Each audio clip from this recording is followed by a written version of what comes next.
Yeah, Major League Baseball, man. More than the NFL, because even the NFL, I feel like it's kind of losing their viewership uh, Hmm. with all these social issues going on. I guess that's kind of topic number two for our topic here today. The Major League Baseball has fell off from the limelight in terms of being America's pastime. I think now football is the most popular American sport in terms of all the major sports leagues.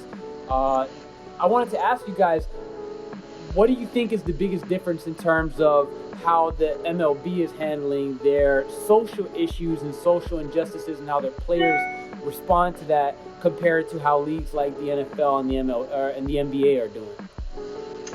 Yeah, so I mean, I think it's still a little suppressed, right? Just because of like the long-standing tradition and how conservative Major League Baseball has been throughout its history.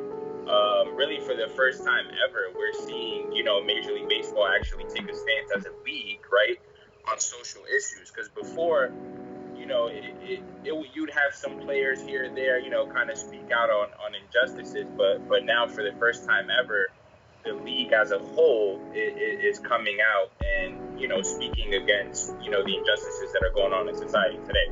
So that's super important that that's happening. Like I said, it's the first time that that's ever happening. And for it being so new, obviously Major League Baseball is gonna have to come around, right? Like the NBA has been doing this forever. Like players have been super outspoken, but that's because the NBA has given their players a platform to do so. You know what I'm saying? I feel like the NBA has always been very supportive as a league of their players and really of their superstars, which I think is the most important thing, man. Like if you have your superstars speaking out, right, on injustices that's going on in society today, people are going to listen, right? And I think that the NBA realizes that, and this is a very important fact that I'm about to say right now. The NBA as a league realizes that a majority of their business, a majority of their money comes from black athletes. Right, so you cannot suppress black athletes when they want to speak out on injustices, especially if you're a league that's primarily composed of black athletes, right? So that's where I think Major League Baseball is kind of coming around now, and they're having more of a social media presence, which is another huge fact that I want to talk about later. But I'm really happy that Major League Baseball is finally starting to come around on these kind of issues, and I'm hoping to see improvement moving forward. I agree, Mike. I think one of the biggest things too, back in 2016, when Colin Kaepernick was first kneeling, which yesterday, of course, was a 4-year anniversary. 4 years, yeah. Bryce Maxwell, he was kneeling at the time, and he got a whole lot of ridicule. He's now in Mexico playing baseball because he's so jaded against the MLB.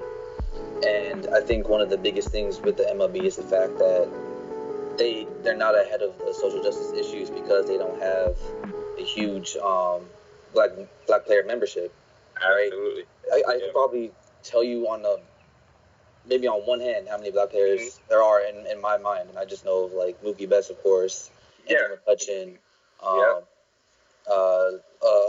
what's his name, the dude that was getting shit from the White Sox, Tim something. Tim Anderson. Yeah, Tim Anderson. When you don't have a lot of representation like that, you're not gonna think about those obvious issues. You know what I mean? MLB, you're talking about either Latinos or you're talking about white players. So I think it's easier to not talk about that when you don't have those type of people bringing in the conversation. Be that as it may, what the Brewers did yesterday was fantastic. I love that they took a stand with the Bucks and decided, okay, we're not going to play this game. We're not going to give people entertainment. Thanks for watching this video. Make sure you like, subscribe, and comment on this latest video. Hit on the notification bell for the latest on pop culture, progressive politics, and sports. See you later.